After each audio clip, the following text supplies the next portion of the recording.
Blink once, and the room around you softens. Edges blur.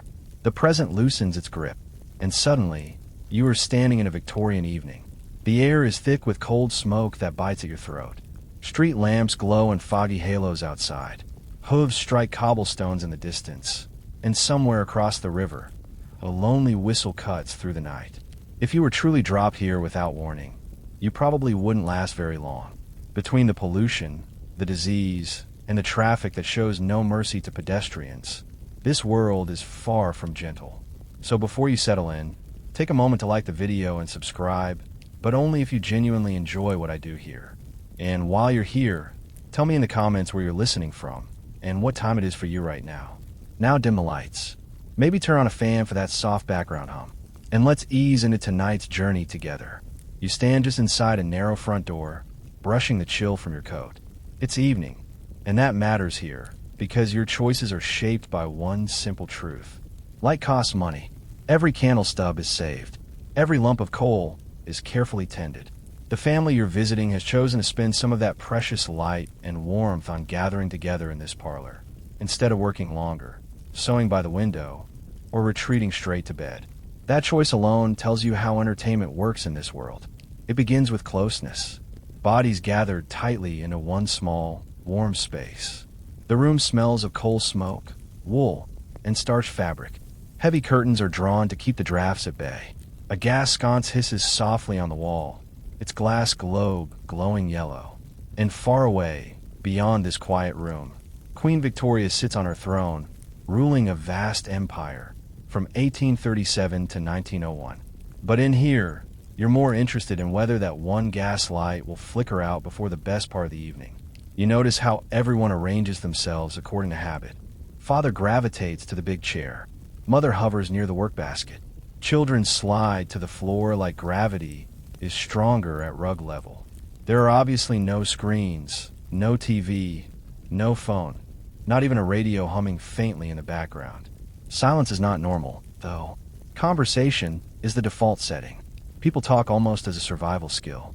They trade gossip from the street market, summaries of newspaper headlines, and tiny dramas from the day. A neighbor slipped in the mud. A cousin got a new job at the railway office. Somebody heard that a famous actress might visit the local theater this winter. Every scrap can be turned into a little performance, as long as someone is willing to tell it with flair. You pick a spot on a straight back chair and feel how the wooden seat insists that you sit properly. No slouching yet. Someone asks where you come from, and you try to explain your world of instant streaming and endless scrolling. It sounds like wild fantasy here. Historians still argue whether boredom is actually a bigger monster in your own century with so much choice, or in this room where the options are fewer, but the expectations are smaller. Either way, you notice how quickly the people around you get creative when there is nothing else to fall back on except their voices and their imagination. On a little side table lies a battered book with a cracked spine. Tonight, someone might read from it aloud, taking turns with the long paragraphs. The words travel around the room like shared food. You do not read privately, hidden behind headphones. You taste the story together, laugh at the same lines, groan when someone mispronounces a fancy French name. This habit of reading aloud is as ordinary here as putting the kettle on. It fills time, it shows off education, and it makes the cost of that one book feel worth it, because everyone can share it rather than each person needing a copy. Over by the window, half hidden behind a plant that has not seen proper sunlight for weeks, you spot something unexpected. A stereoscope. It is a wooden viewer where you slot in a card with two near identical photographs. When you hold it to your face, the images merge into a single three-dimensional scene. For a moment, you're peering at distant mountains or foreign streets in eerie depth. This is a quirky little Victorian thrill, part toy and part travel substitute. Some households collect whole sets of these view cards, arranging evenings where everyone takes turns gasping at far-off places they will probably never visit. It is like a very slow, very quiet slideshow night. Outside, a cart rattles by and you hear shouting from the street. Not everyone has a cozy parlor to retreat into.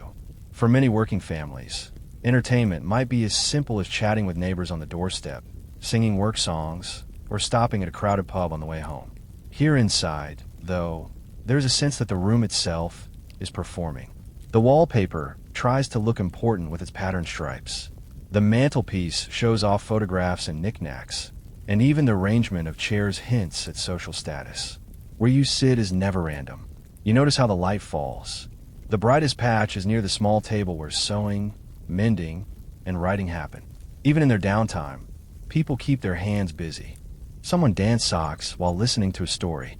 Someone else embroiders while joining the conversation. You feel a bit lazy with your modern expectation that relaxing means doing absolutely nothing. Here, if your hands are idle, someone will probably hand you a task. Entertainment is woven into the rhythm of chores rather than separated from it.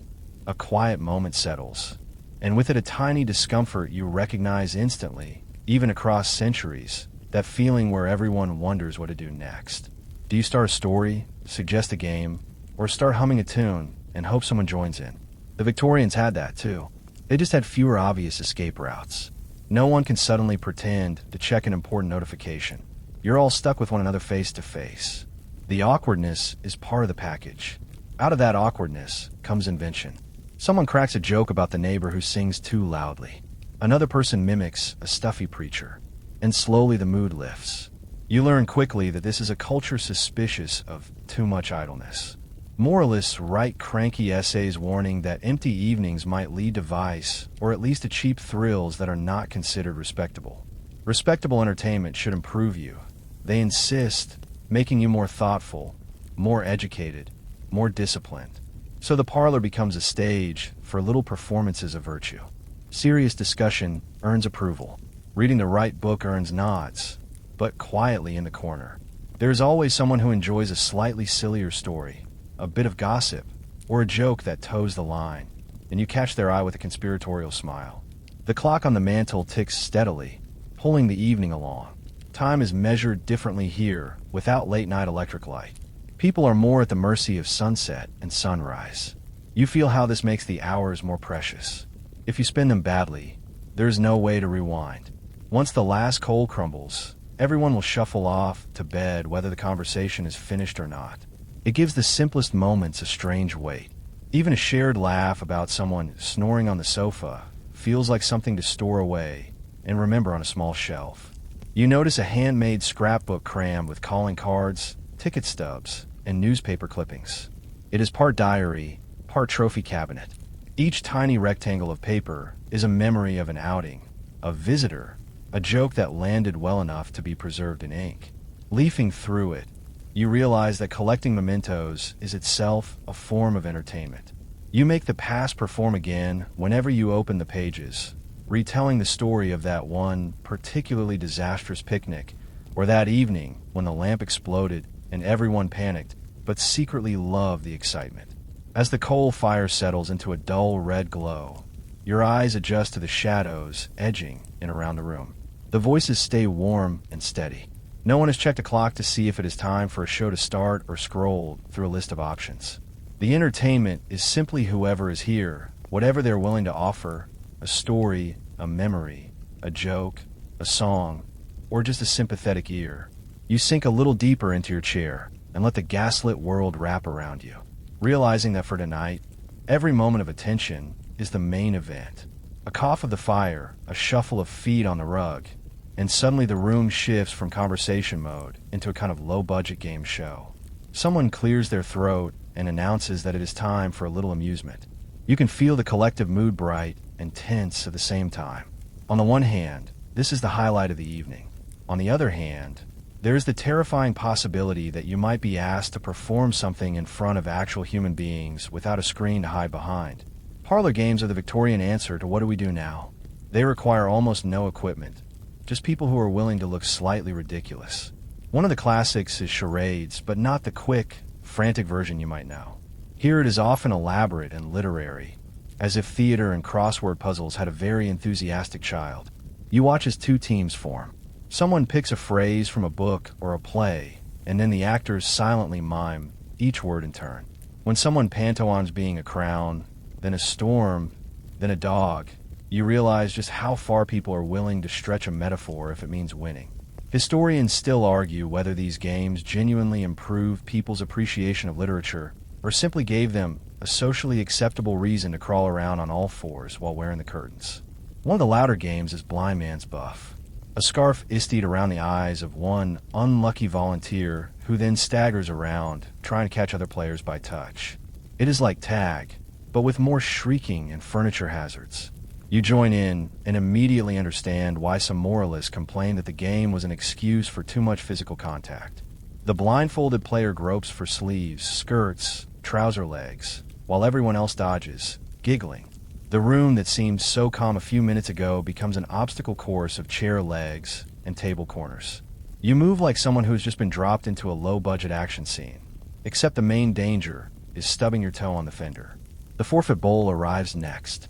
It is a sturdy little dish into which players toss personal items at the start of the evening. A handkerchief, a glove, a hair ribbon, perhaps a watch chain.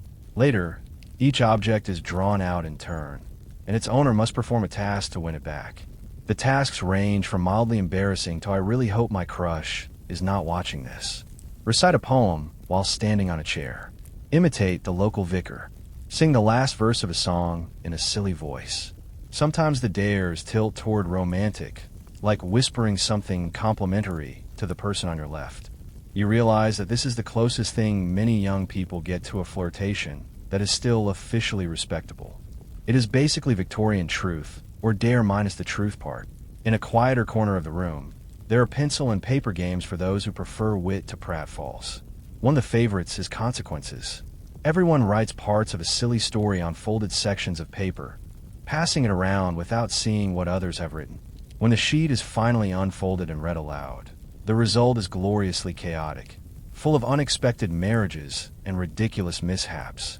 A respectable lady somehow ends up eloping with a chimney sweep in a hot air balloon. Someone meets the queen in a turnip field. The whole room dissolves into laughter. The mainstream fact is that Victorians really did love this kind of structured silliness. And these paper games appear in etiquette manuals and children's books all through the 19th century. While the games roll on, the piano waits. An upright piano is often the prized possession of a middle-class family, standing proudly in its own corner like a Victorian status symbol in wooden form. Owning one suggests that the household has enough money and refinement to care about music lessons. You watch as a young woman takes her place on the narrow bench, smoothing her skirt and flexing her fingers. She has clearly done this many times, but there is still a little tremor of nerves. The first chords spill out, slightly hesitant, and stronger as she settles into a familiar waltz. The sound fills the room, warm and bright, covering the creaks of the house and the occasional rumble of a passing cart outside. Sheet music is stacked in a neat pile on top of the piano, each piece a glimpse into the taste of the time.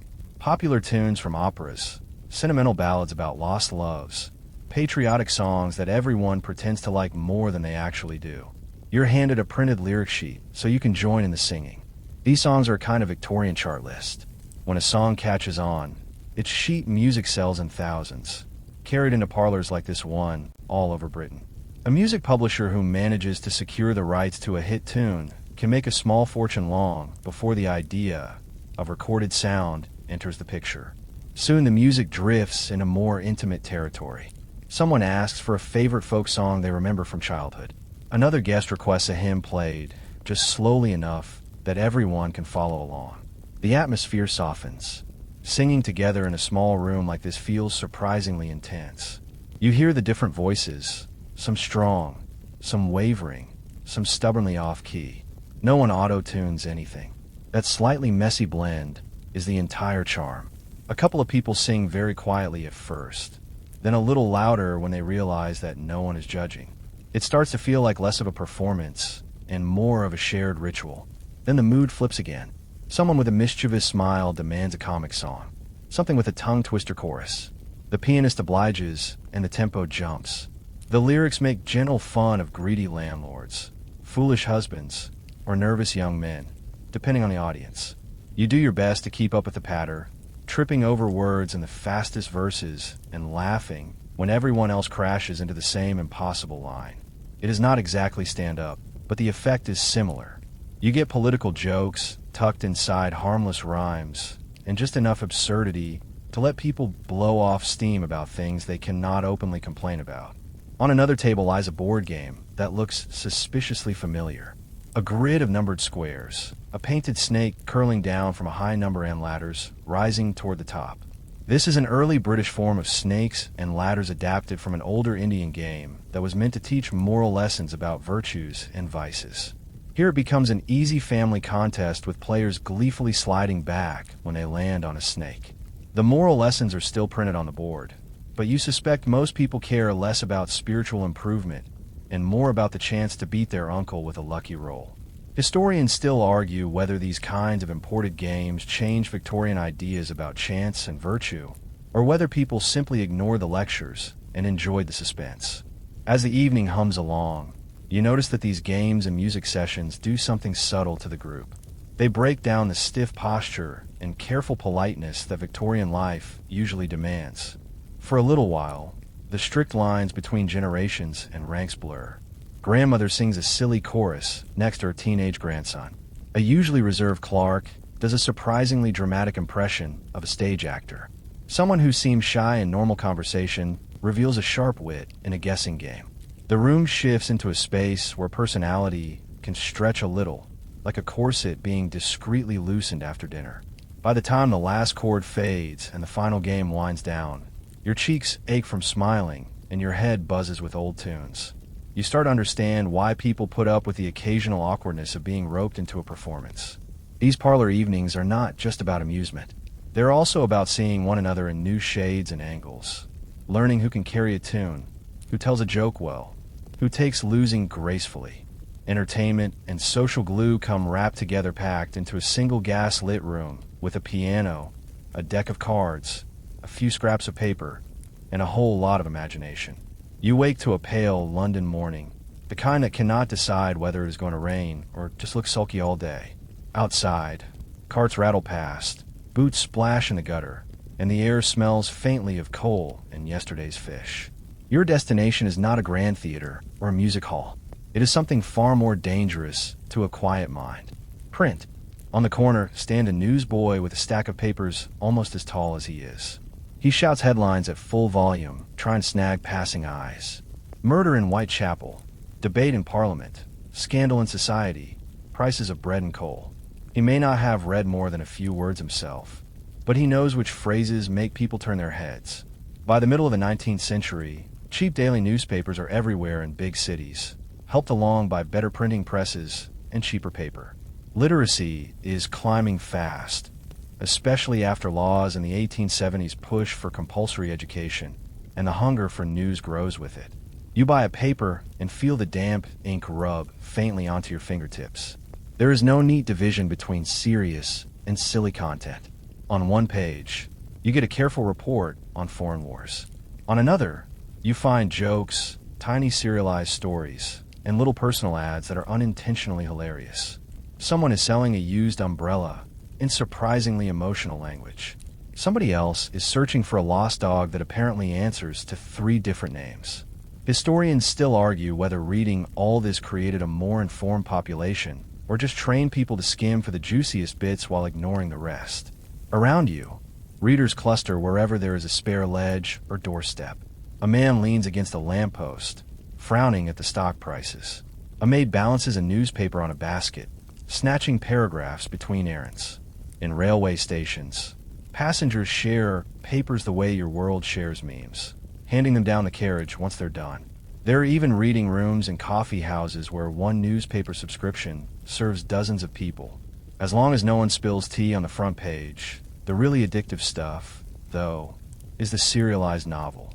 Instead of dropping a whole book at once, publishers print chapters in weekly or monthly parts, tucked into magazines that people wait for the way you might wait for a new season of a show. You buy an issue, and there it is, another slice of a story by some author whose face you will probably never see. Charles Dickens becomes a master of this format, feeding his plots to the public in sections that end conveniently with intense problems and zero resolution. You read one chapter, and then the story simply stops, right before the big reveal. It is like living permanently at the edge of a cliffhanger. You tuck yourself into a corner seat in a cafe and open a magazine. The story pulls you in with crowded streets, secret identities, and hearts tragically broken because someone is too polite to say how they feel. At the most intense moment, you reach the bottom of the page and bump into a cruel little line to be continued. You feel personally attacked. There are no spoilers to binge, no leaked endings. You wait along with thousands of others for the next issue. This staggered reading experience becomes a whole social ritual. People stand in line at bookshops, argue about characters, and complain loudly when an author kills off a favorite. Yes, that habit did not begin on social media. If you cannot afford to buy every installment, you can rent.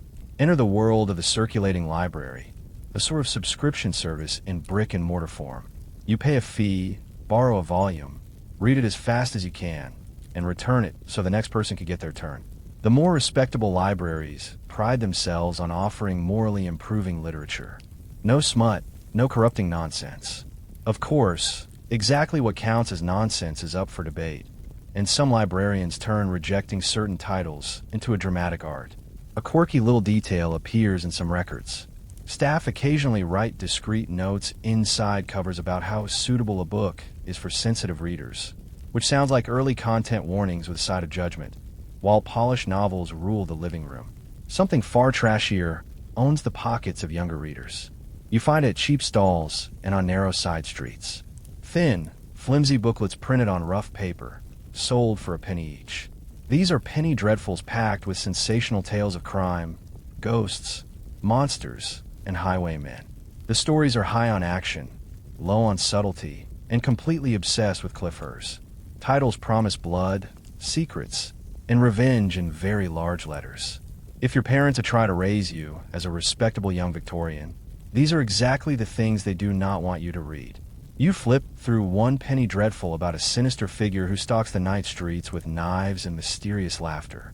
The writing is not exactly elegant, but it is dramatically effective. Every page gives you a new shock. Someone gets kidnapped.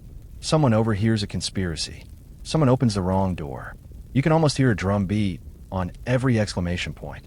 Critics at the time complained that these stories are rotting the minds of working-class youth, filling their heads with unrealistic expectations and wild fantasies. You quietly know that this is also what people say about practically every new popular entertainment trend, including the ones in your own century. One of the stranger little facts tucked into this world of print is that some families save old newspapers, not only for wrapping and cleaning, but also for insulation. In certain houses, walls are lined with discarded sheets pasted underneath cheap paper, a budget-friendly way to keep out drafts.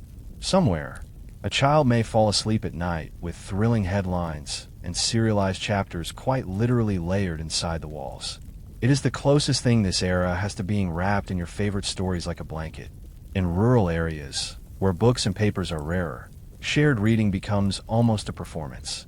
A person with a strong voice might stand in a cottage, a pub, or a barn and read aloud from a newspaper or a serialized tale, while everyone else listens and comments.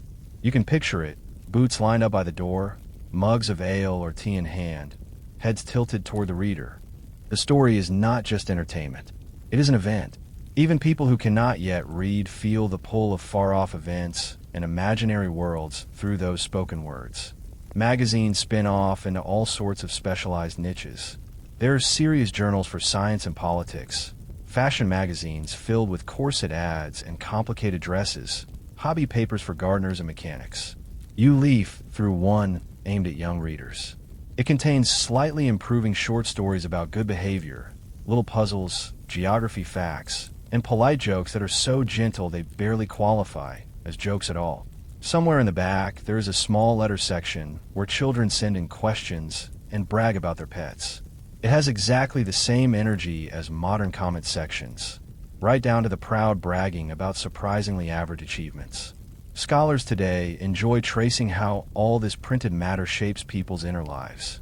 Historians still argue whether serialized fiction and cheap sensational stories give readers more empathy by immersing them in other lives, or whether they simply create daydreamers who compare their own routines to wild plots and feel vaguely dissatisfied. What you feel sitting with your magazine and your penny dreadful is something simpler. The city outside may be hard, crowded, and noisy, but on the page you can go somewhere else. You can slip into a candle-lit adventure or a drawing room romance, then come back in time to dodge a puddle in the street. As the afternoon light fades and the print on the page grows harder to see, you fold your papers and tuck them under your arm. They will be read again later, passed to a neighbor, cut up for scrapbooks, or used to start the morning fire. Ink does not last forever, but for this moment, it has given you entire worlds in a bundle of crinkling sheets. You step back into the street with snippets of headlines and sentences still echoing in your head. Proof that even without a single glowing screen, words alone can keep minds very busy. Fog scrapes across the streets, and the city smells like smoke, horse, and damp wool. Tonight, you're not staying inside. You join a stream of people heading toward a bright splash of light ahead, where giant posters shout in bold letters about tragedy, romance, and guaranteed heartbreak before 10 o'clock. This is the theater, Victorian style. And for a lot of people, it is the most exciting building in town that does not sell alcohol. Gas lamps cluster around the entrance, turning the doorway into a glowing mouth. Above your head, a painted heroine clutches her forehead dramatically, while a villain lurks in the background with a mustache so evil it probably needs its own ticket. You're jostled from every side. Respectable clerks in stiff collars, maids in shawls, soldiers on leave, ladies in silk, a child who seems to be made entirely of elbows. In the 19th century, theater crowds can be astonishingly mixed, especially in the cheaper parts of the house. You feel the energy rising, as if everyone is plugged into the same invisible battery. Inside, the auditorium opens around you like a giant red and gold shell. The air carries a cocktail of perfume, cigar smoke, damp clothing, and oranges. Crystals glitter on the chandelier overhead, although you notice more than a few are missing. Down below is the pit, the cheapest standing area in many venues, where people cram together, lean on one another, and loudly share their opinions about anything that happens on stage. Higher up, rows of seats hold those who paid a bit more. At the very top, the gallery looms, often called the gods, where the poorest but loudest spectators sit so high they practically need binoculars and a safety rope. Victorian theaters are sometimes said to be divided into tasteful and trashy, but in reality, the lines get blurred. Even grand venues that officially stage serious drama sneak in spectacular effects to keep audiences coming back. After the 1843 Theatres Act relaxes strict licensing rules in Britain, more theaters gain the right to perform plays, and the number of venues grows quickly in big cities. You're walking into a world that is booming with new companies, new playwrights and managers who are constantly worrying about filling all these seats. You take your place and immediately realize how different the mood is from the polite hush you might expect in a modern theater. People talk at full volume, right up until the curtain rises, and sometimes through parts of the show as well. Vendors stroll the aisles selling oranges, nuts, and ginger beer. Someone behind you is explaining the entire plot to a friend who has never seen this play before, including the twist ending. Someone else leans over the balcony and shouts a greeting to a friend across the hall. You're not just watching a performance. You're sitting inside a noisy, slightly chaotic social event. The orchestra strikes up, and the hum of conversation softens. The curtain lifts on the first act, and melodrama strides onto the stage in a swirl of capes and meaningful stares. Melodrama is one of the big favorites of the age, with clear-cut heroes, villains, and moral lessons that arrive wearing capital letters. The actors declaim their lines with broad gestures, so even the people and the gods can follow the emotions. When the villain sneers, you can almost feel the collective shiver of the crowd. When the heroine suffers nobly, a child in the pit sniffles loudly into a sleeve. It is storytelling turned up to maximum contrast, with no shame about tugging every heartstring at once. Thunder rumbles in a scene change, and you glance up in a reflex. Then you spot the trick. Above the stage, crew members shake a large metal sheet to create the storm sound. This is one of those charming little backstage devices that hardly changes for decades. Elsewhere in the machinery, there are trapdoors, winches, and painted flats that slide and swivel. At some shows, real water pours across the stage to simulate shipwrecks and floods. Once in a while, this goes very wrong and soaks the first rows. The audience screams and then laughs. And for weeks, Everyone has a new story to tell about that one time the sea escaped its queue. One quirky detail you notice in the program is the sheer length of the evening. Instead of a single play, you often get a main piece, a short afterpiece, and maybe a little variety turn thrown in. It is the Victorian equivalent of going to the cinema and finding out that your ticket secretly includes 2 extra movies and a bonus comedy set. Child actors pop up in sentimental roles, prompting both applause and nervous whispers about overwork. Managers worry about keeping bills fresh, so they rotate plays often. A show that runs for hundreds of nights becomes a sensation that everyone talks about. Shakespeare is here too. Even people who never read the plays in book form learn them through stage versions that sometimes cut, rearrange, or embellish the text to suit popular taste. You watch a scene from Hamlet performed with such dramatic emphasis that you half expect the skull to get its own monologue. Yet the audience listens intently. To many Victorians, theater is not just entertainment. It is also moral and cultural education. Plays are supposed to refine your taste, sharpen your judgment, and occasionally make you rethink your life choices. Although the loud guy next to you currently seems more interested in his orange than in deep self-reflection, not every reaction is respectful. When a joke lands badly, someone in the gallery whistles. When a famous actress appears, cheers erupt and hats wave. If an actor forgets a line, a voice from the pit might helpfully shout the next words. There are even stories of audiences throwing potato peelings or nutshells when they really dislike a performance, which raises the stakes of stage work to a level you did not know you needed. Historians still argue whether this lively audience culture gives ordinary people a subtle training in politics and debate, or whether it mostly trains them to be very skilled at creative heckling. Occasionally the line between stage and street melts. One night might feature a topical sketch about recent news, complete with caricatures of politicians.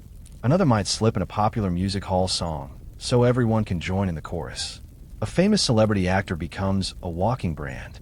Fans collect photographs, engravings, and even, according to some breathless reports, strands of hair clipped from wigs. The cult of the star is very real, even without the internet to magnify it. The sense that you're breathing the same slightly smoky air as someone famous only adds to the thrill. You feel, too, the edge of risk that always hangs around 19th century theaters. Fire is a constant fear in buildings lit by gas and filled with wooden scenery and packed crowds. Managers boast about their safety measures, but panic can still spread fast when someone thinks they smell smoke. Part of why audiences pay attention to the layout of the exits is simple self-preservation. You catch yourself casually checking the nearest door, the way modern cinema goers check where the bathroom is. Some habits travel very easily across time. By the time the curtain finally falls on the last afterpiece, you're tired, slightly hoarse from laughing and gasping, and far more aware of how much work it takes to keep a spectacle running. The orchestra packs away instruments. Stagehands reset scenery. Actors bow again and again while flowers and applause rain toward them. Outside, the night swallows the crowd back into its fog and rattle. You step out onto the pavement with snatches of lines, tunes, and vivid images still glowing in your mind. Proof that for many Victorians, a night at the theater is the closest thing to stepping inside a dream without ever leaving their seat. The night feels louder before you even reach the door. Ahead, a splash of gaslight spills across the street, catching smoke, breath, and laughter in a glowing haze. Over the entrance, big painted boards promise comic songs, pretty singers, daring acrobats, and a good time that may or may not end with you wobbling home. You have arrived at the Victorian Music Hall, the rowdy cousin of the polite theater, and your ears are already bracing for impact. The front is decorated like a cheerful bride. Gilt letters shout the name of the hall. Posters show plump gentlemen raising foaming mugs. Ladies with impossibly tiny waists lifting their skirts just enough to show an ankle, and performers in outfits your school uniform would definitely not approve. In cities such as London, dedicated music halls grow rapidly from the 1850s onward, evolving out of singing rooms and pubs into purpose-built venues that seat hundreds. The point is simple. Give working people somewhere to spend their evenings where they can eat, drink, talk loudly, and still claim they went out for culture. Inside, the hall opens around you like a smoky cavern instead of rows of seats facing stiffly toward the stage. Long tables stretch out across the floor. Men in shirt sleeves, women in shawls, apprentices, clerks, sailors, and the occasional slightly overdressed visitor from the nicer side of town squeeze onto benches. Waiters weave through the crowd, balancing trays of ale, stout, and snacks. No one tells you to be quiet. No one tells you to sit up straight. This is not that kind of night. You find a spot at a table sticky with spilled beer and swear you will not put your elbows down. Then immediately forget and do exactly that. The stage at the far end is framed in faded red velvet and painted scenery. A small band tunes up. All squeaks and random drum thumps. Candles and gas jets spill light over the front rows, leaving the far corners in comfortable shadow. The anticipation is almost fizzy. You can tell who's been here before by how casually they lean back and shout drink orders, and who is new by the way they stare at everything with round, slightly worried eyes. You know which group you're in. The chairman takes his place by the side of the stage, gavel in hand. His job is part host, part referee, part chaos manager. He cracks a joke about the weather, and half the room laughs, mostly out of habit.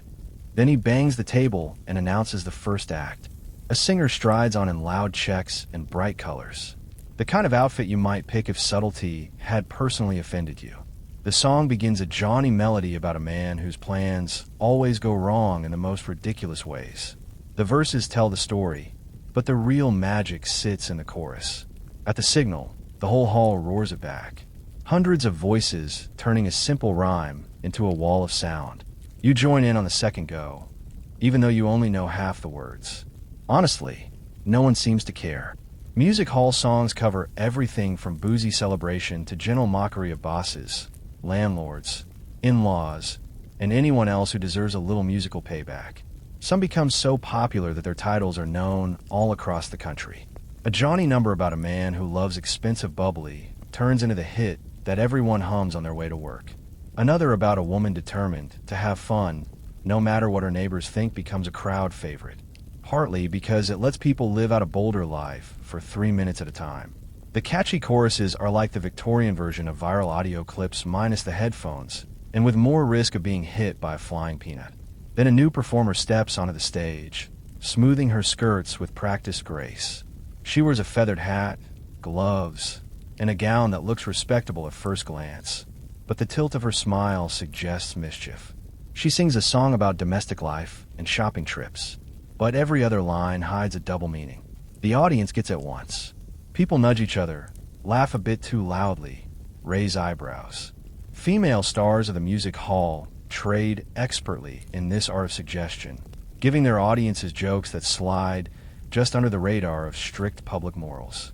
Historians still argue whether these songs give women a tiny stage of rebellion or simply turn flirtation into a safe, profitable act that leaves real power structures untouched. You just know the woman on stage seems to be having an excellent time controlling the spotlight. Not all the entertainment is musical. After a quick break for refilling glasses, the chairman introduces an acrobat troupe. They tumble, balance on chairs stacked alarmingly high, and flip through the air with a confidence that makes your stomach clench in sympathetic fear. A small boy in glittering tights somersaults across the stage, grinning wildly. There are also novelty acts that feel like they were invented on a dare. Trained dogs wearing ruffled collars jump through hoops. A strong man bends iron bars with dramatic grunts. One particularly odd routine features a man who imitates farm animals with such uncanny accuracy that you're both impressed and mildly disturbed. And you hope his neighbors at home live a safe distance away from any real cows. A quirky detail that catches your eye is the constant movement of plates and mugs. Unlike the theater, where snacks are smuggled in pockets, music hall owners actively encourage eating and drinking. The business model depends on it. The more you drink, the more you spend, and probably the louder you sing, which makes the place feel livelier for the next crowd. This setup sometimes causes trouble. Fights erupt when tempers run hot, and newspapers occasionally report brawls spilling into the street. Reformers complain that music halls are just fancy excuses to drink too much in public. Very quietly, certain regulars admit that this is a significant part of the appeal. The hall also acts as a kind of noisy mirror for everyday life. Jokes about stingy employers, bad wages, or crowded housing land with special force for people who live that reality. Some songs poke fun at the upper classes, turning rich folk into harmless clowns for a few verses. Others glorify the clever working man or woman who outsmarts the system. Scholars of popular culture like to pick over these lyrics line by line, hunting for hidden messages. Historians still argue whether music hall humor plants seeds of resistance in listeners or mostly helps them blow off steam, so they can go back to work the next morning with fewer complaints and a tune stuck in their head. Every now and then, performers cross borders between entertainment worlds. A singer who starts in a small suburban hall might become a star at a grand central venue. Posters go up with their names in enormous letters, and audiences show up specifically to see their favorite. People collect their portraits on little cards and repeat their catchphrases at home. You hear someone at your table perfectly mimic a line from the latest sensation, and everyone laughs because they know exactly who is being imitated. It is a reminder that fame does not need television cameras. It just needs a crowded room and a good memory.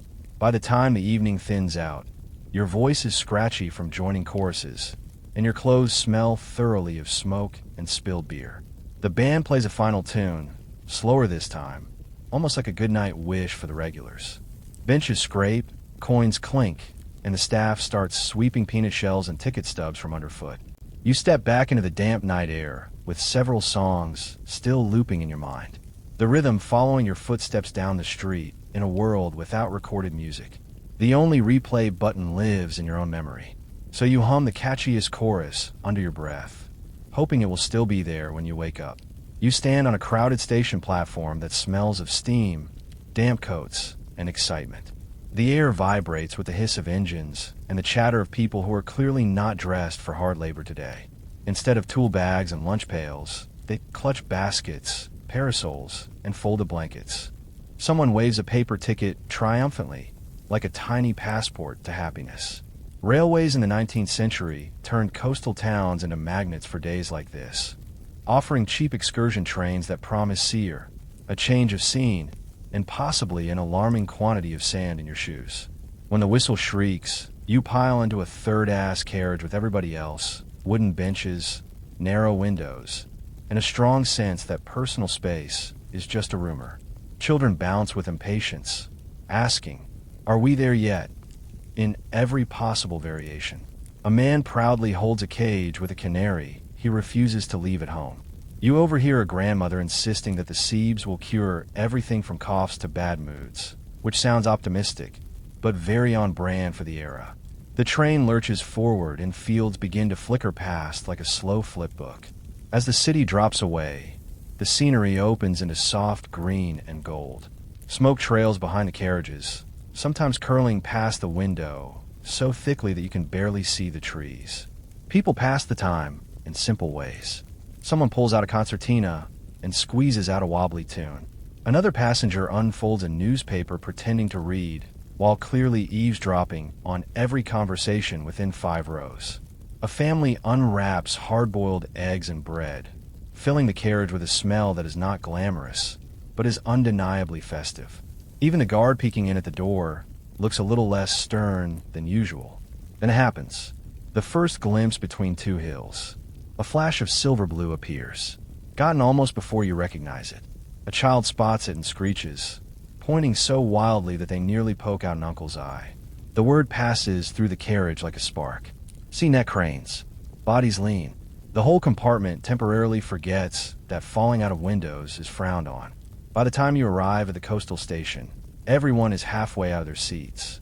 The train hisses to a halt and releases a flood of humans who all share the same goal, which is to get as close to that glittering line on the horizon as possible. You step out into a town that smells completely different from the smoky streets inland. Salt, seaweed, wet stone, frying food, and a faint undernote of horse. Streets slope gently toward the water, lined with lodging houses, sweet shops, and little stalls selling seashell souvenirs that suspiciously look like they were imported by the crate. Elegant terraces of pale stucco face the sea, their balconies ready for people to lean on and watch everyone else doing nothing. The promenade is the backbone of the place, a long paved walkway raised above the beach designed for what Victorians love almost as much as tea, which is strolling while being observed down on the sands. You notice something that makes you laugh. People are at the beach, but they are wearing so many clothes that you start to wonder if in their minds the sun has personally offended them. Men stroll in suits and hats. Women swish in long skirts and high-neck blouses. Children wear sailor outfits that look very cute and probably feel like mild torture when soaked. Only the smallest kids are allowed to run about with bare legs. Sunburn is not yet a concept that worries anyone. If you turn up in modern swimwear, half the crowd would probably faint politely into the nearest deck chair. Near the Titterline stands a cluster of very peculiar wooden huts on wheels. These are bathing machines, and they look like tiny houses someone forgot to finish. A horse, or sometimes a pair of sturdy humans, hauls each one down into the shallow water. Inside, a bather changes into a strictly modest bathing dress, then steps directly into the sea from the back so that no one on the shore sees more ankle than is considered safe. Separate areas for men and women keep propriety intact. The whole system is so elaborate that you almost expect a committee meeting to be held before anyone is allowed to splash. If you decide to try sea bathing, you discover very quickly that the water around the British Isles is not here to make friends. It is cold, bracing, and determined to remind you of your small place in the universe. Professional assistants called dippers sometimes help nervous bathers, gripping them firmly and dunking them under in what is technically a health treatment and practically a surprise attack. You gasp, splutter, and then laugh at how completely your body insists on being awake all at once. Doctors of the period prescribed sea bathing for nerves, skin problems, and general weakness, as if the ocean is a kind of giant blue pharmacy with waves instead of shelves. On the drier part of the beach, entertainment multiplies in every direction. Children queue up for donkey rides, clinging to slightly patient animals led along the sand by local handlers. Each child rides for a short stretch, then slides down, legs wobbly, eyes shining. A Punch and Judy puppet booth stands nearby, its striped tent flapping in the breeze. You join the cluster of youngsters in front as the shrill voices of the puppets tell their chaotic little tale. The jokes are broad. The slapstick is very enthusiastic, and the wooden mister, Punch, somehow manages to be both ridiculous and slightly terrifying at the same time. You walk further and spot a man selling tiny glass bottles filled with cedar, promising that they will bring the health of the coast back home with you. Someone else offers pressed seaweed specimens mounted on cards, the original coastal aesthetic decor. A photographer with a big box camera and a portable backdrop sets up shop among the pebbles, convincing families to pose in stiff lines so he can trap this rare day of leisure onto a plate. The exposure takes long enough that at least one child ends up crossing their eyes from boredom, which will probably puzzle future generations who inherit the picture. Beyond the beach, a long iron pier stretches into the water, its legs sunk deep into the waves. You pay a few coins to walk out along the boards. Seagulls wheeling overhead and spray, sometimes drifting up between the planks. Piers open in many resorts during the century, often combining practical landing stages with pure pleasure.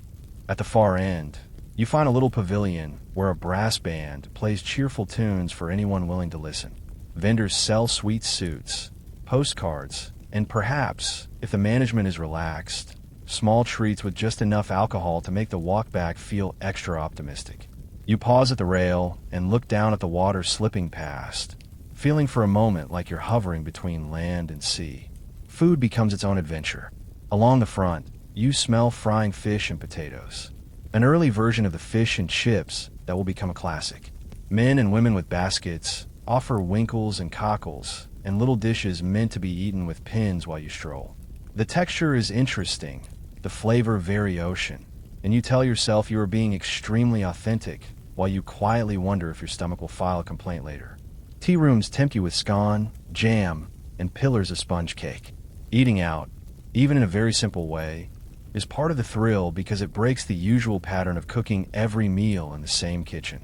Differences of class are written all over this landscape once you start to look. Some visitors stay for weeks in smart lodging houses, hiring bath chairs, and spending long mornings on the shore under carefully tilted parasols. Others arrive on packed excursion trains, tumble onto the sands for a single day, and rush back to work at night, sunburned and exhausted. Certain resorts cultivate an elegant, refined image, while others proudly welcome the noisier crowds. Historians still argue whether these seaside trips soften social boundaries by mixing people together on the same sands, or whether they mostly give each group new ways to show off its own habits and status symbols.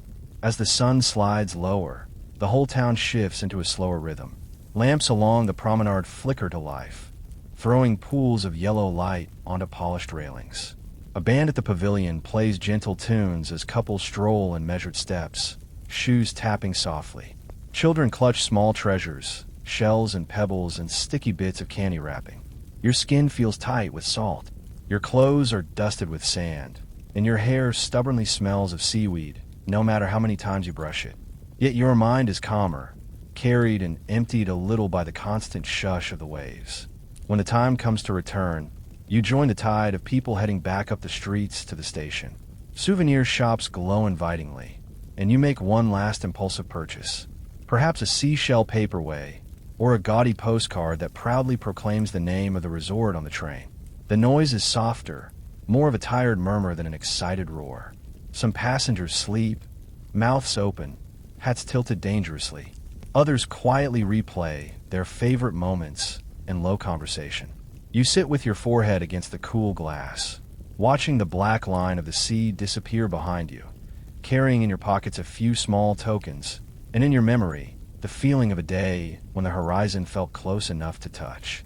A thin drizzle hangs over the city, but it does not seem to matter.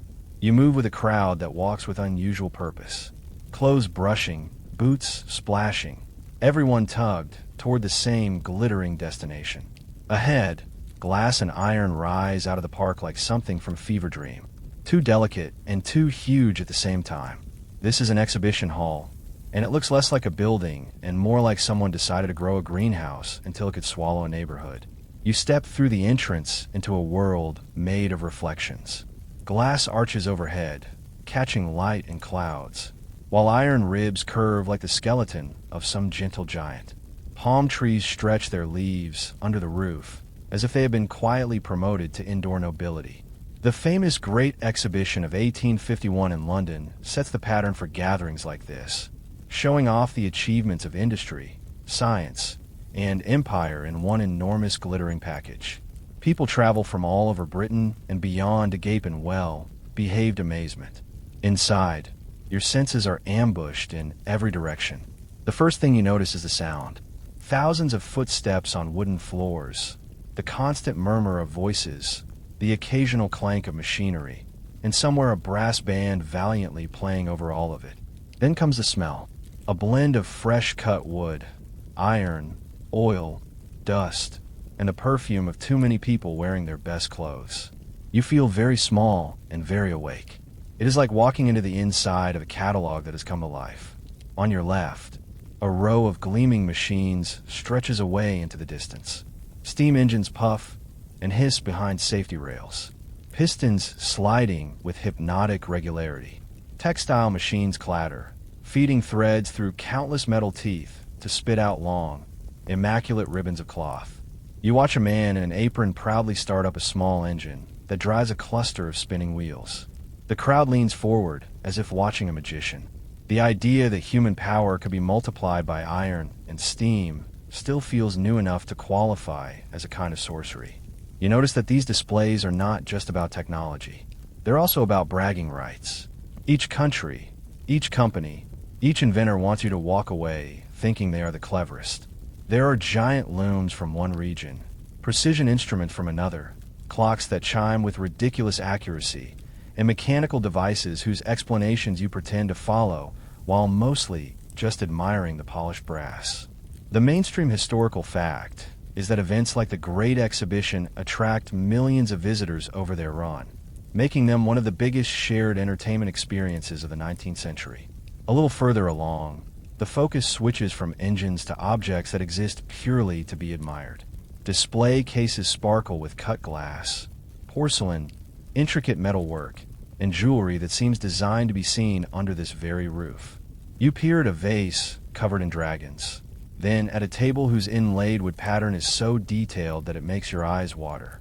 There is something quietly funny about watching people stand in front of a perfectly ordinary teapot that has been transported halfway across the world and suddenly talk about it in hushed tones, as if it can hear them. Then you stumble on one of the exhibition's quirkiest corners. A model house is built full-size inside the hall, furnished from top to bottom with the latest household inventions. A mechanical contraption scrubs fabric in a tub.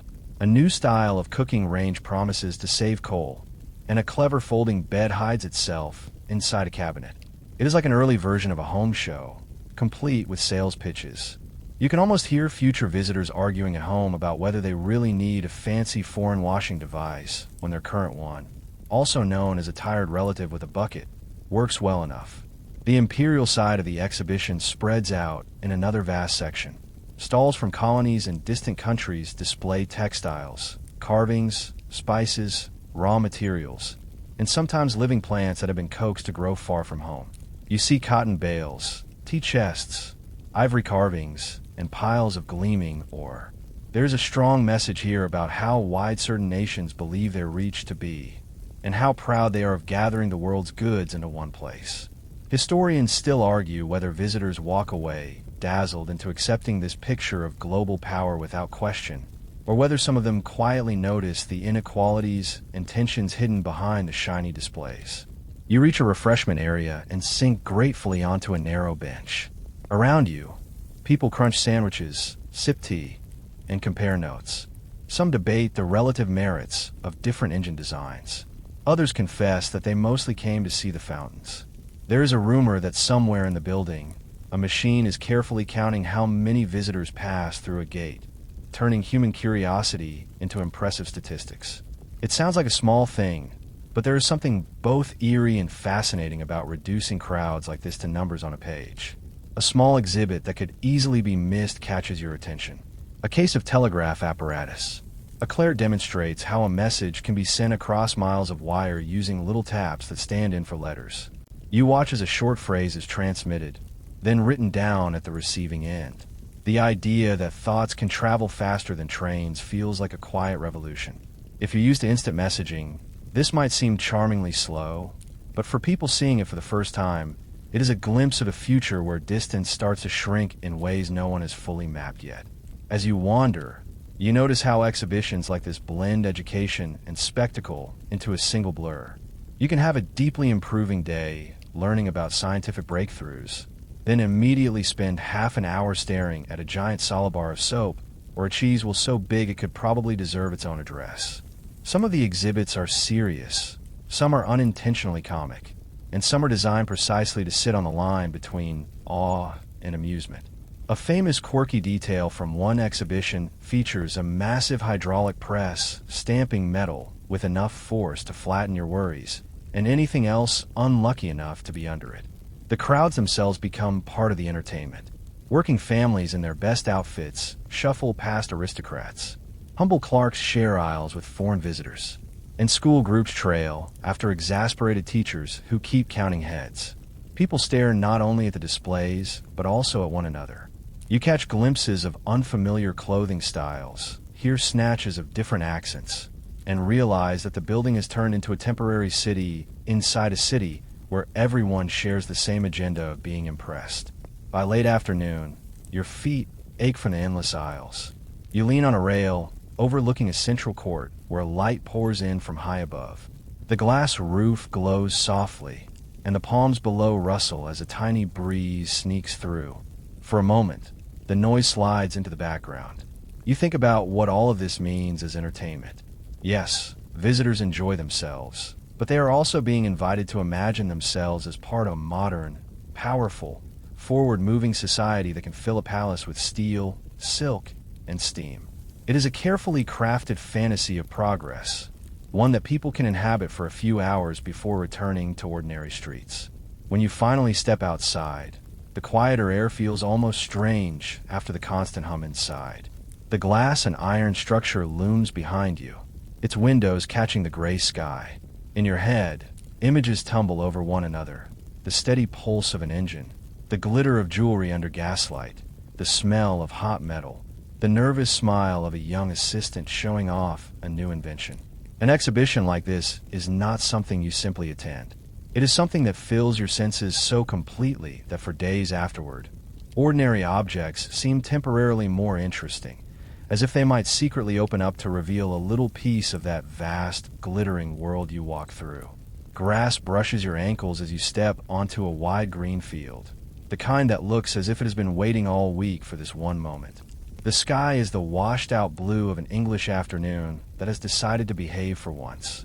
All around you, men and boys drift in from lanes and cottages, jackets slung over shoulders, sleeves rolled up, faces fixed in that particular expression that says very politely that they fully intend to win. Cricket comes first. White shirts and trousers gleam against the grass, turning ordinary people into something that looks almost ceremonial. A wooden pavilion squats on one side of the field, part shed and part social headquarters.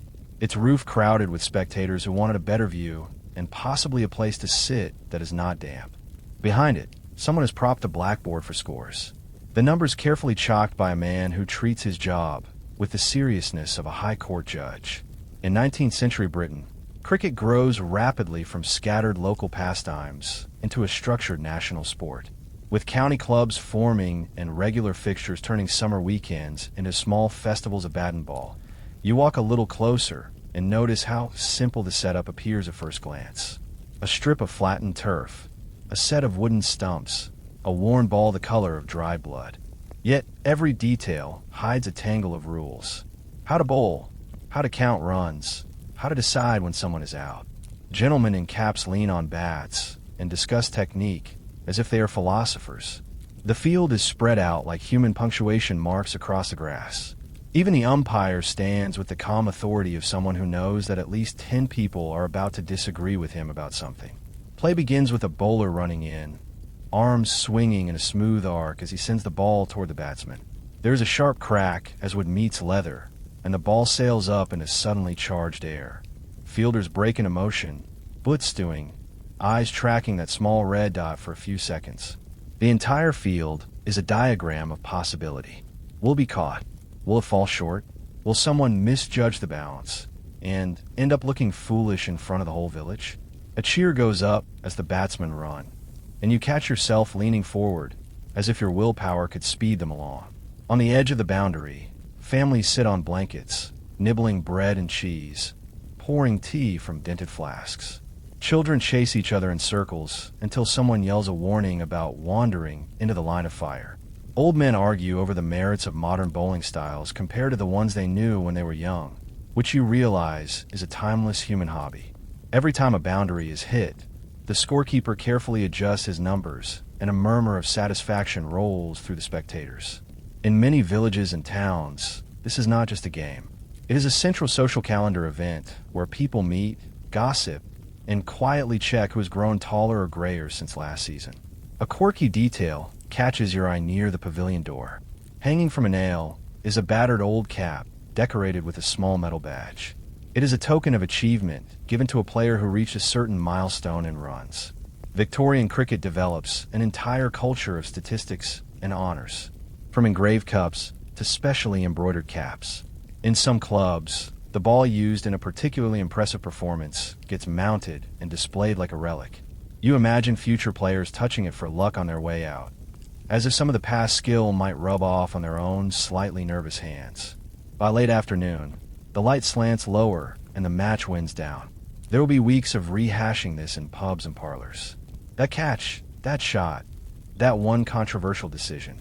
Historians still argue whether the growing popularity of cricket helps strengthen a sense of national identity, training people to imagine themselves as part of something larger than just their village, or whether it mainly gives local bragging rights an elegant set of rules and proper uniforms.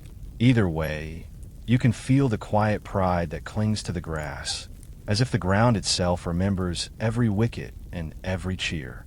Just beyond this tidy world of whites and measured applause, another noise rises from a rougher patch of ground, shouts, whistles, and a heavy thud of boots on packed earth. You follow the sound and find yourself at the edge of a football pitch that looks frankly as if it was drawn by someone who ran out of chalk halfway through. Lines are uneven, goalposts lean slightly, and the ball is scuffed enough to suggest it has already lived a full and eventful life. Two teams square up, shirts in different colors, though several players seem to have interpreted the dress code rather freely. Long socks, knickerbockers, and sturdy boots complete the look. Someone has produced a faintly wheezy whistle to officiate.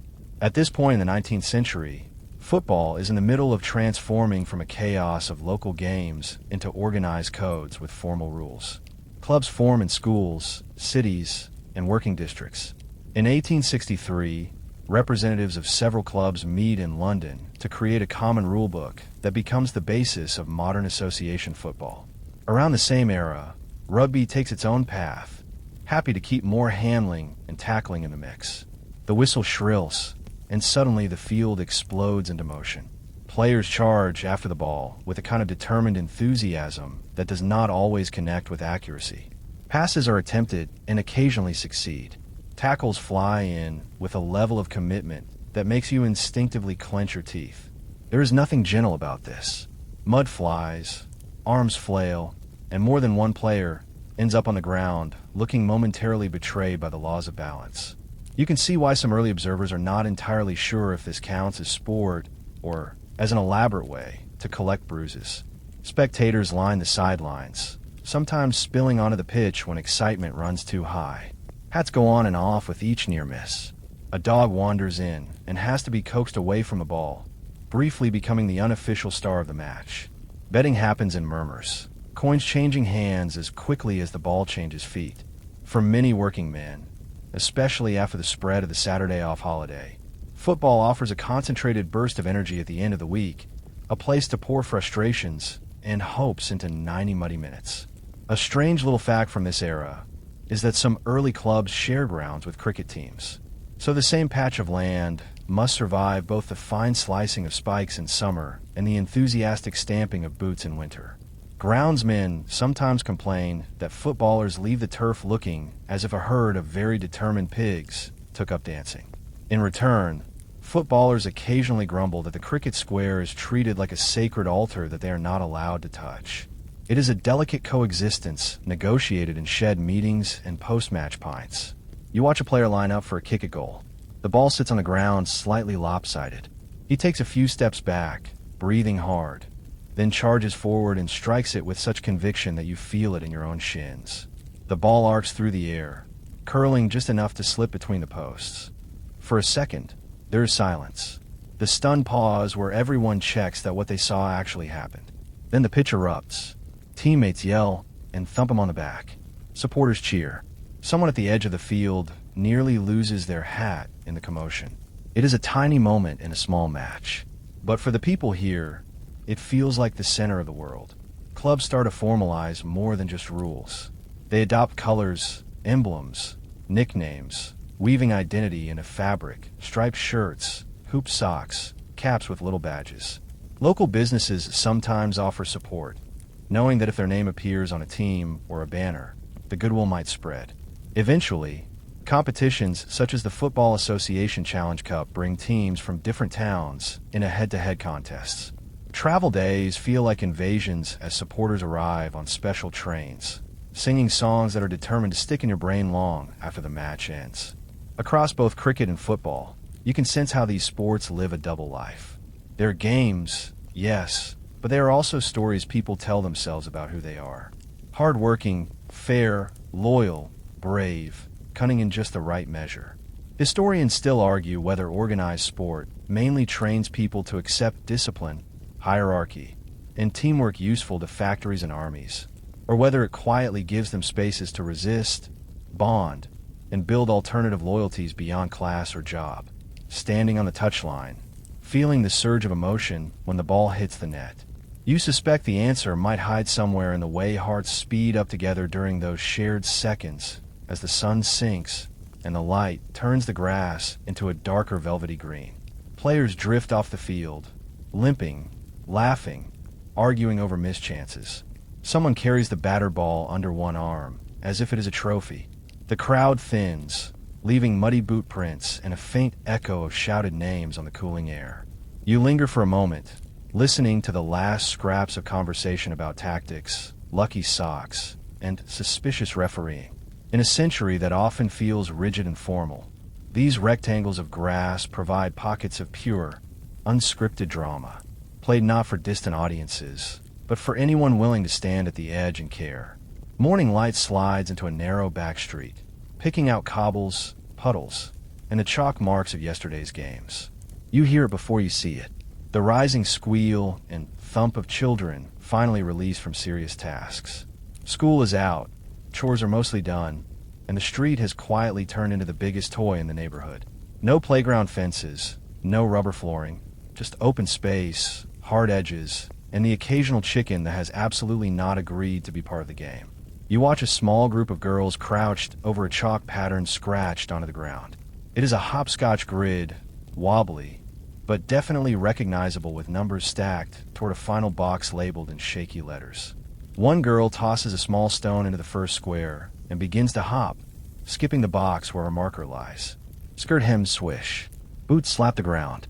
Arms flail for balance. If she slips, everyone groans. If she makes it clean to the end, the cheer feels disproportionate to the size of the prize. You can tell that for them. This narrow strip of cobbles is as thrilling as any video game level, just with more potential for scuffed knees. Further along, a pair of boys hunch over an uneven patch of dirt, flicking marbles with a kind of intense focus adults usually reserve for important contracts. The marbles themselves are tiny worlds, swirls of color trapped inside glass, some chipped, some new and fiercely guarded.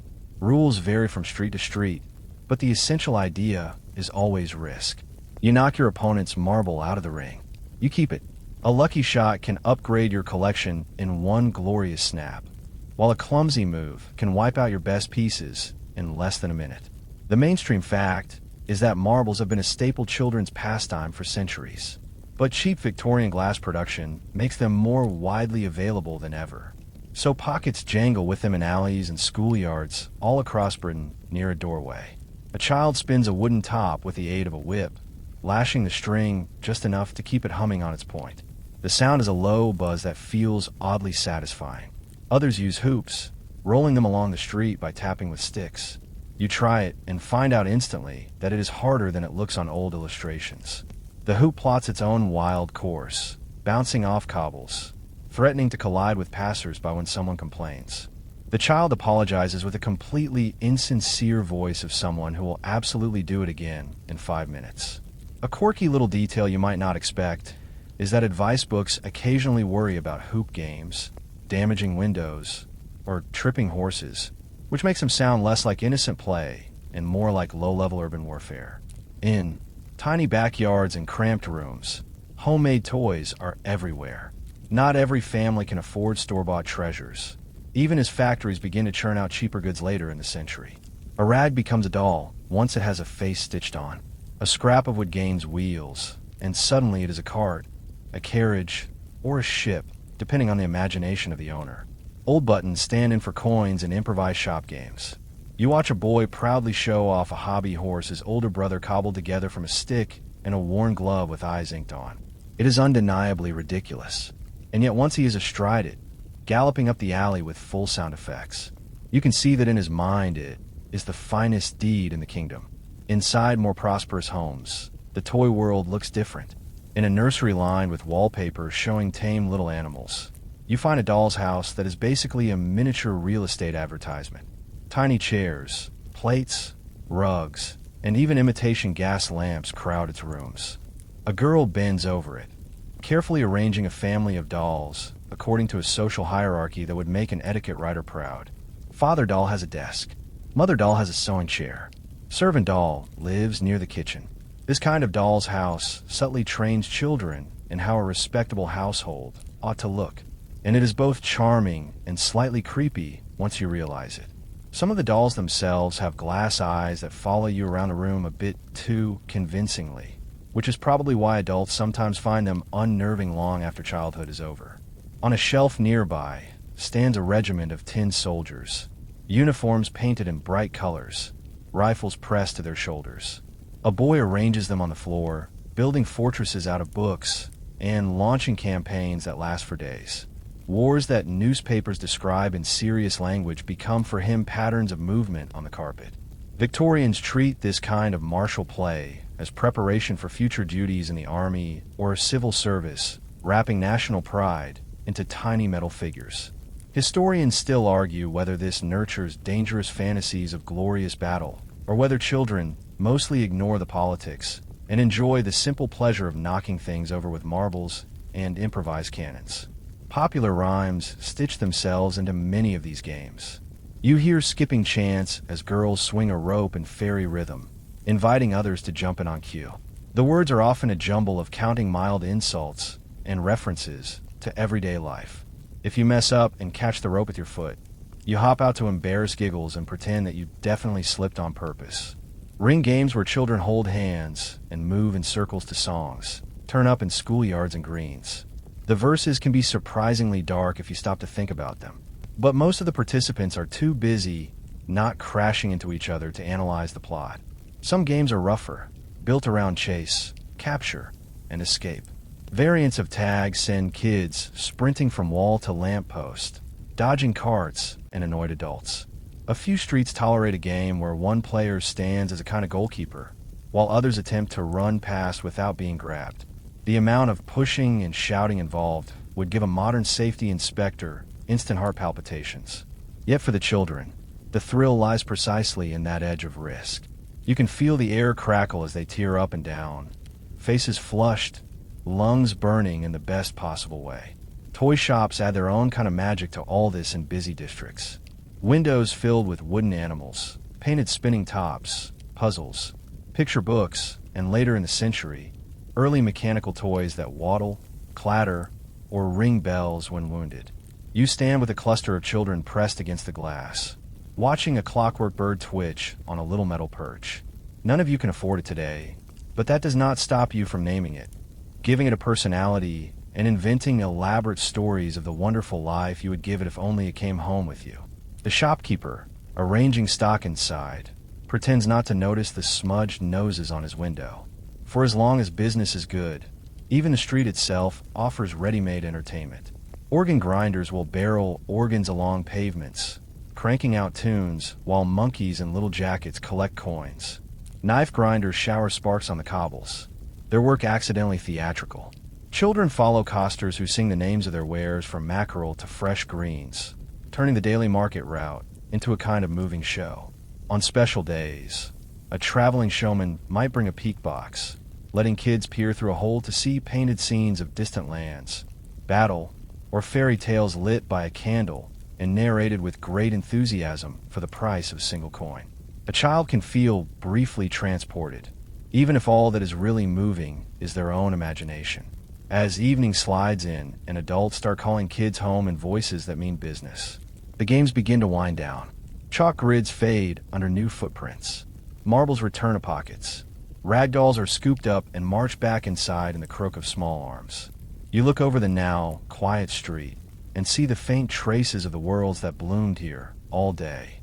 In a society that demands obedience in schoolrooms and factories, these scraps of time carved out between chores and lessons let young minds rehearse courage, cooperation, mischief, and negotiation, all under the official label of play. The door of the public house swings inward with a sigh and a creak, and you step straight into a rush of warmth, smoke, and noise. The air smells of ale, damp wool, tobacco, and something frying that you hope is food. For a moment, your eyes struggle with the jump from the dim street to the golden glow inside. Then shapes resolve into tables, benches, and faces turn toward friends, cards, or glasses. This is the Victorian pub, and it is very proudly open for business. You feel the floorboards flex under your boots as you move toward the bar. They have taken a beating from decades of footsteps, dropped tankers, and the occasional enthusiastic jig. Behind the counter, barrels line up like squat soldiers, their brass taps polished by constant use. The landlord nods at you, already reaching for a mug in the way of a person who can judge thirst from 10 paces. Public houses have long been social hubs in Britain, but the 19th century gives them new energy. After the 1830 Beer Act relaxes some regulations, beer houses and small taverns multiply, offering people cheap ale and a place to sit that is not their crowded lodgings. You pick a spot near a window that fogs with breath each time a fresh burst of laughter erupts. Around you, groups cluster in familiar patterns. Workers with rough hands and tired shoulders lean on the bar, talking about wages, bosses, and the latest accidents on the railway. A couple of clerks sit straighter at a corner table, comparing notes from the office and adjusting their cuffs in the reflection of the glass. A fiddler tunes up near the hearth, testing strings and listening for the sweet spot where sound cuts through chatter without making anyone wheeze. Games appear quickly once coins start clinking. In one corner, men crouch over a slate, scratching chalk marks as they play shove penny, sliding small coins along grooves, and arguing cheerfully about whether a shot counts. At another table, card players sit in a small cloud of concentration, half ignoring the room while they shuffle, deal, and quietly calculate how much rent money is at stake. Dice rattle in a tin cup, producing groans, cheers, and the occasional suspicious stare when someone gets lucky 3 times in a row. You realize that half the entertainment here is watching the faces of the players, which manage to express more drama than most stage actors. Stories flow, at least as freely as beer. A sailor at the bar describes a storm that sounds larger every time he tells it. A man in a frayed coat claims to have seen a ghost on the tow path, which earns him my rolls and requests for more details in equal measure. News travels in long, winding routes through places like this, gaining extra flourishes at every retelling. Historians still argue whether such pub talk spreads political awareness and shared grievances, or whether it mostly encourages people to swap tall tales and then forget any serious thoughts on the walk home. Either way, you can hear opinions sparkling in the air, half formed and half sung. Not every public house keeps the same tone. Some are rough, full of shouting and the scrape of chairs, where a stranger does well to mind their own business. Others aim for respectability, courting families and quieter patrons. Gaslight and mirrors appear in smarter venues, making rooms look bigger and more impressive. A quirky detail that might surprise you is the popularity of ornate gin palaces earlier in the century, with gleaming glass and lavish fittings that deliberately dazzle the eye. Even if the drink in your glass is very basic, social reformers clutch their pamphlets in despair, insisting that such splendor hides moral decay in shiny wallpaper. Later in the evening, a song breaks out near the hearth. No stage, no program, just one person starting a tune and others joining in. The lyrics tell of a sweetheart, a ship, or a lost opportunity, depending on who gets to suggest the next verse. Some songs are sentimental enough to make you feel suspiciously emotional, especially after a pint or two.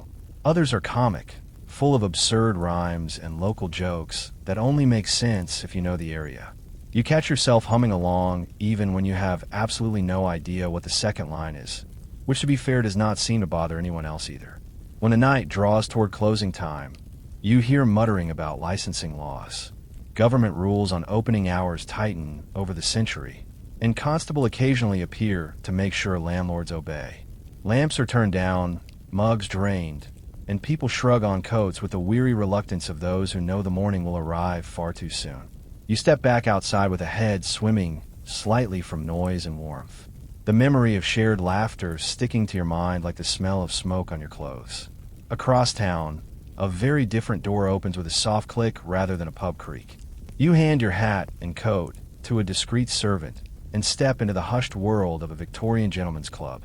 Thick carpets swallow footsteps, paneled walls glow darkly in the lamplight, and the air smells less of sweat and more of tobacco, leather chairs, and expensive cherry. Here, entertainment dresses itself in formality. Members lounge in deep armchairs, newspapers held wide like temporary fortresses. Small tables host chess matches where players move pieces with grave solemnity, as if negotiating a treaty. In the reading room, journals and magazines from across the empire pile up on stands, ready to be skimmed by men who like to feel well informed without ever visiting the places they read about. You browse a shelf and see serious titles on politics, travel, science, and economics. Even relaxation here as homework energy. Afternoons blur into evenings with very little change of setting. A bell rings, sending members drifting toward the dining room, where courses arrive under silver lids, and conversation repeats the same slow dance. Topics range from parliamentary gossip to the fortunes of distant regiments. The mainstream fact is that such clubs cluster around prestigious streets in London and big cities with names that signal their preferred company, whether political, military, artistic, or purely social. They act as second homes for men of a certain status, spaces where they can escape family obligations and indulge in the comfortable illusion that the world is tidy, knowable, and arranged in their favor. Clubs entertain not only with talk and reading, but also with rituals. Admission involves nomination, voting, and sometimes a blackball system where a few secret disapprovals can block a candidate entirely. Some clubs maintain strict dress codes and rules about where servants may appear. Others cultivate reputations for eccentricity, insisting on odd traditions like particular toasts or annual joke ceremonies that make sense only to insiders. A quirky example from this broader culture is a dining group that once held mock trials of dishes, condemning bad puddings with grave seriousness before eating them. Anyway, it is easy to laugh, but the underlying message is clear. If you are inside, you share in the joke and the power structure that makes it possible. Far away from velvet armchairs and polished staircases, another kind of gathering meets behind closed doors, in rented rooms above shops, in village halls after dark, and in special lodge buildings. Members of fraternal orders and secret societies assemble. Masonic lodges, friendly societies, and smaller stranger groups flourish across the 19th century, offering support, ritual, and a sense of belonging. You arrive at one such meeting and find men greeting each other with handshakes that look a little too choreographed to be entirely spontaneous. The room is simple, but care has gone into arranging symbols on tables and walls. Banners, emblems, and mottos in Latin or COD English declare virtues like charity, loyalty, and truth. Candles or gas lamps cast long shadows that make everything feel more mysterious than it probably needs to be. The proceedings begin with a mixture of business and ceremony. Minutes from the last meeting are read aloud, and reports on funds are given. Many of these societies function as early insurance networks, providing money for members in sickness or for funeral costs. Entertainment here wraps itself around mutual aid. Then come the rituals proper. Initiations might involve blindfolds, oaths, and symbolic journeys around the room. Spoken lines have been memorized and passed down for years, sometimes decades. You watch a new member swear to support his fellows, keep secrets, and behave with honor. On paper, it sounds solemn. In practice, there is usually just enough clumsiness with props and mispronounced phrases to produce a few suppressed smiles. Historians still argue whether such societies truly empower ordinary people by giving them networks and confidence, or whether they mostly reinforce existing hierarchies in slightly new costumes. The evening ends not with wild revelry, but with modest refreshments, shared jokes, and plans for the next charitable outing. Someone mentions a fundraising dinner. Another talks about organizing a parade. You notice that behind the ritual trappings lies a simple human desire to belong to a group that knows your name, expects you to show up, and marks your absence when you do not. In a world where life can feel precarious, that in itself is a powerful form of comfort. You step back into the night after these different gatherings with your head full of overlapping images, foaming mugs and fiddle tunes, quiet chess moves on polished tables, candles flickering over painted banners.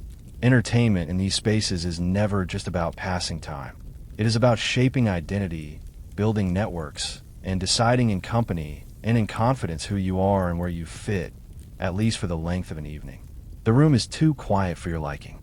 Curtains are drawn. The fire is down to a low, steady glow, and every ticking sound from the clock feels far louder than it has any right to be. Chairs stand in a circle waiting. On the table in the middle lies a small bell, a pencil, a sheet of paper, and a polished wooden surface that has absolutely done nothing wrong, but is about to get blamed for all sorts of ghostly activity. Someone has decided tonight is perfect for a seance. You take your seat trying to ignore the way the hair on your arms prickles. Spiritualism spreads like wildfire in the mid-9th century, carried across the Atlantic by stories of mysterious rappings and messages from the dead. The famous Fox sisters in New York claim in 1848 that spirits answer them with coded knocks. And soon people in Britain are enthusiastically asking their own furniture to say hello from the other side. Parlors, hired rooms, and even grand houses filled with circles of believers, skeptics, and people who are mainly here because it is more exciting than staying home. The medium arrives with a kind of quiet drama that suggests she understands her job very well. She's dressed in pale fabric that catches every flicker of candlelight. A scarf wraps her shoulders, and her hair is arranged just carelessly enough to look natural while still taking an hour. Many of the most famous Victorian mediums are women, which intrigues later scholars. Historians still argue whether spiritualism gives women a rare public platform and voice in a society that often silences them, or whether it mostly offers one more role, where they are expected to perform other people's desires. For now, all you know is that everyone in the room is watching her, not the men in sober suits sitting nearby. You're asked to place your hands lightly on the table. The wood is cool and smooth under your fingertips. Around you, others do the same, forming a ring of slightly sweaty palms and uneven breathing. The medium closes her eyes and begins to speak softly, calling on spirits to draw near. Her voice slows, dipping in pitch until it almost blends with the small crackle of the fire. A candle is snuffed, then another, until the only light comes from the faint glow on the hearth and the pale oval of her face. You start to think unhelpful thoughts about horror stories and instantly wish you had chosen a seat close to the door. At first, nothing happens. Your mind hops restlessly from one thought to another. Did you lock the front door? Is it your stomach growling or something creeping under the floorboards? Then the table gives a tiny twitch. It is subtle, more suggestion than movement. Somebody gasps. Someone else mutters that it was probably only someone shifting their weight. The medium asks everyone to be still. A moment later, the table lifts a fraction of an inch and thumps back down. This time, there is no mistaking it. Wood vibrates, glasses clink, and your heart decides that now is an excellent time to attempt to sprint without your permission. The questions begin. 1 knock for yes, 2 for no. The medium explains. Are there spirits present? The table jerks. 1 knock. Are they benevolent? Another thump. You feel slightly better, although you remain unsure how exactly a malicious ghost would introduce itself. Names are spelled out using a simple code. Someone recites letters, and the table knocks at specific points to indicate choices. It is slow, clumsy, and yet the very awkwardness makes it feel more significant. This is early interactive entertainment, where part of the thrill is that the audience believes they are shaping the event.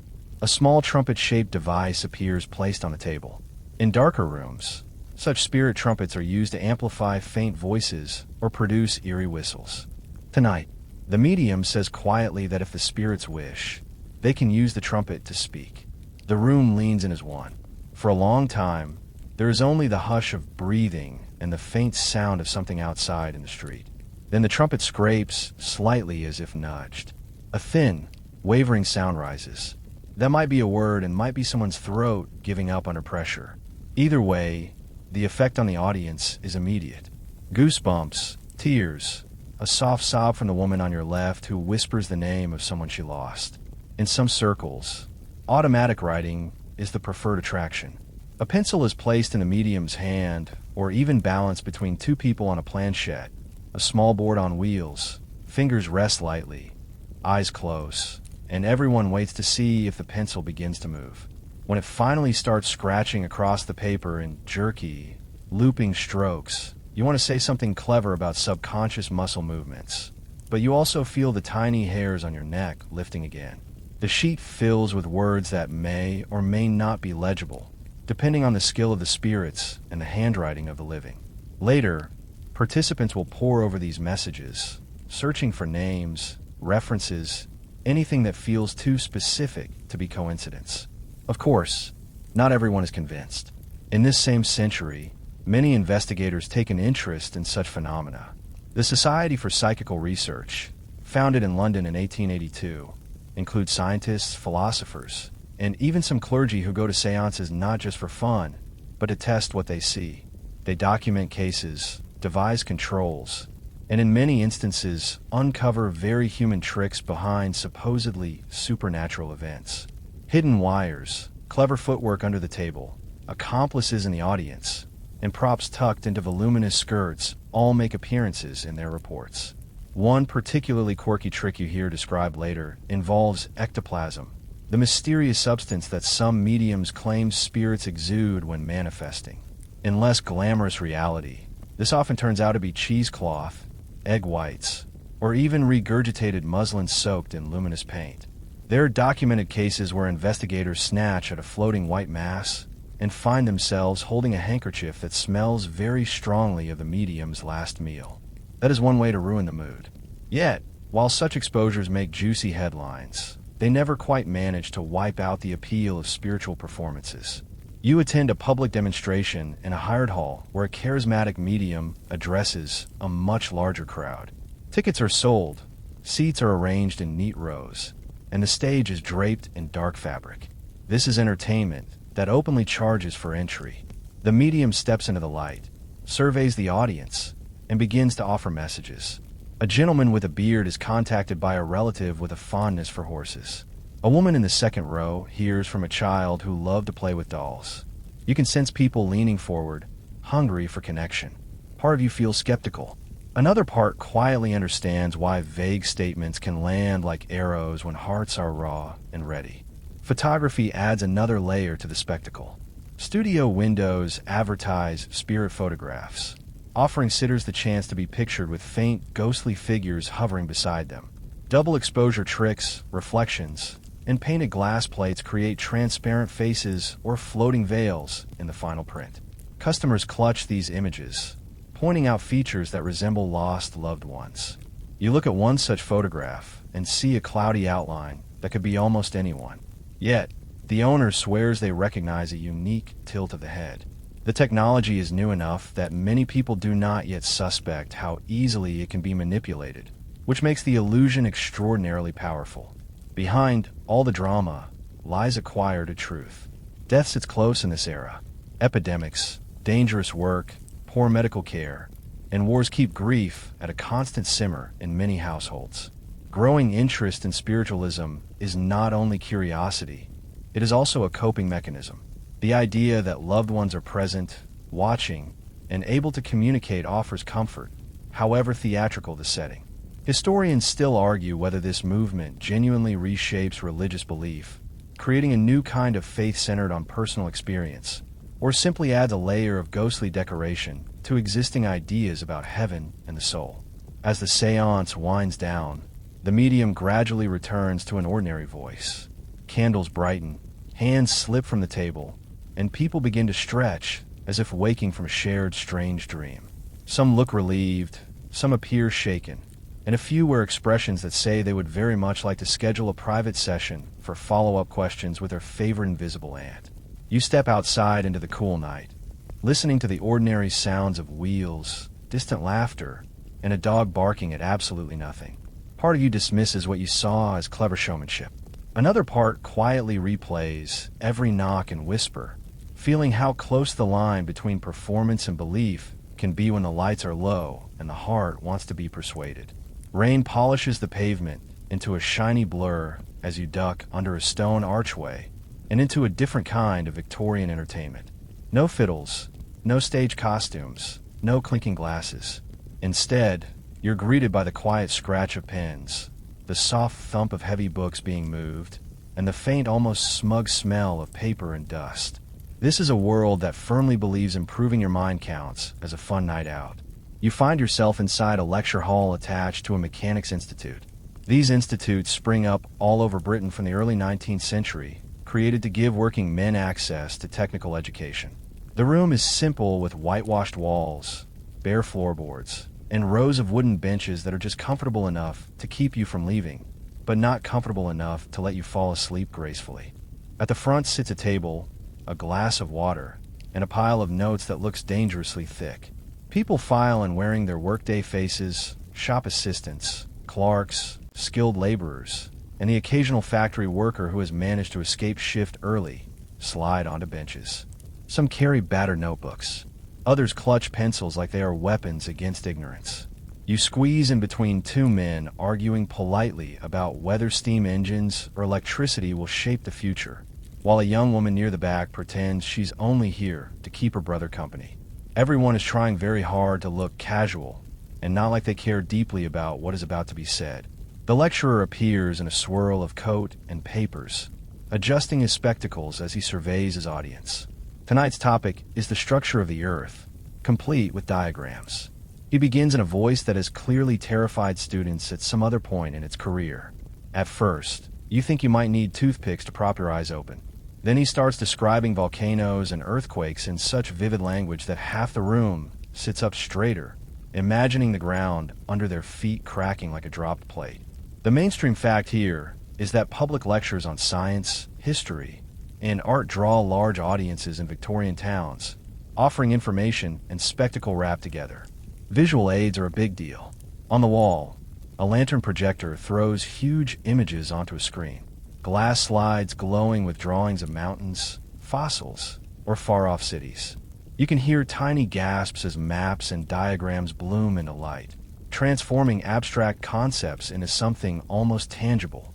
A quirky little pleasure of this era is the Magic Lantern Show, where painted slides tell stories frame by frame. Sometimes these shows are purely entertainment. Sometimes they are attached to serious lectures, the 19th century equivalent of a very enthusiastic PowerPoint presentation complete with the occasional slide jam. You realize quickly that these events are as much social as educational. During the short break, people pour into the corridor, chattering about the new facts they have just inhaled. One man swears he will never look at a lump of coal the same way again. Another murmurs to his friend that the lecturer clearly undervalues the role of divine providence in geology, which threatens to spark a polite argument that might last until closing time. Historians still argue whether such lecture series truly broadened critical thinking among the working and middle classes, or whether they mostly passed on whatever worldview the organizers found comforting. Not all self-improvement comes with scientific diagrams. In another hall across town, a temperance society meets under banners decorated with slogans about sobriety and respectability. The room is bright, chairs efficiently arranged, and at the front stands a harmonium ready for earnest hymns. Attendees listen to talks about the dangers of alcohol, illustrated with cautionary tales about men who ruin their lives one pint at a time. You sit quietly and decide not to mention that you have recently heard some very cheerful songs in a very cheerful drinking establishment. Meanwhile, libraries slowly spread their quiet magic through city streets. You step into a newly opened public library. One of those institutions created after late 19th century legislation allows towns to fund them with local taxes. The building is proud, but not extravagant. Its entrance flanked by stone columns that suggest books are a kind of sacred object. Inside, rows of shelves line the walls, filled with volumes that stare down at you with stiff titles and solemn bindings. The lending desk stands like a customs barrier between you and entire continents of thought. You register as a borrower and feel an oddly ceremonial thrill when you receive a little ticket with your name. In some systems, books are represented by cards slotted into wooden cabinets. In others, borrowers sign ledgers with looping ink. Either way, you're now trusted to take a book home and crucially bring it back. A librarian with a sharp gaze and neatly parted hair explains the rules about due dates and fines. This person radiates the calm power of someone who knows they control both Jane Austen and the engineering manuals. The reading room is a different universe. Altogether, long tables stretch under high windows lit by gas brackets or later by electric bulbs that make everything look slightly too honest. Newspapers and magazines lie on stands chained or weighted so that no one wanders off with them. You choose a seat, lower your voice to the standard murmur, and open a book around you. People lean over pages with expressions that range from fierce concentration to blissful escape. For some, this is a place to study for exams or promotions. For others, it is a refuge from cramped lodgings where privacy is a rare luxury in smaller towns and working-class districts. Reading rooms and institutes provide similar sanctuaries. A coal miner might sit with a newspaper after his shift in a miners' institute library, scanning headlines that connect his valley to events in distant capitals. A factory girl could visit a mutual improvement society, reading aloud from a novel to her friends. The idea that reading for pleasure is a respectable way to spend time gains strength. Although moralists still like to draw thick lines between good books that uplift and bad ones that encourage dreamy laziness or scandalous thoughts, you quietly suspect that the bad ones are often a lot more fun. Adult schools and evening classes add yet another layer after hours spent in shops, offices, or workshops. People gather in modest rooms lit by oil or gas to practice writing, arithmetic, and even foreign languages. A teacher with ink-stained fingers drills the class on grammar. Slates scrape, pens squeak, and someone in the back yawns so widely you're convinced their jaw might unhinge. Yet they stay. The promise of better jobs, sharper minds, or simply the pride of signing one's own name keeps them there long after they could have collapsed in a bed. Publishing companies spot an opportunity in this hunger for knowledge. Cheap series of educational books appear, offering introductions to history, science, art, and literature for modest prices.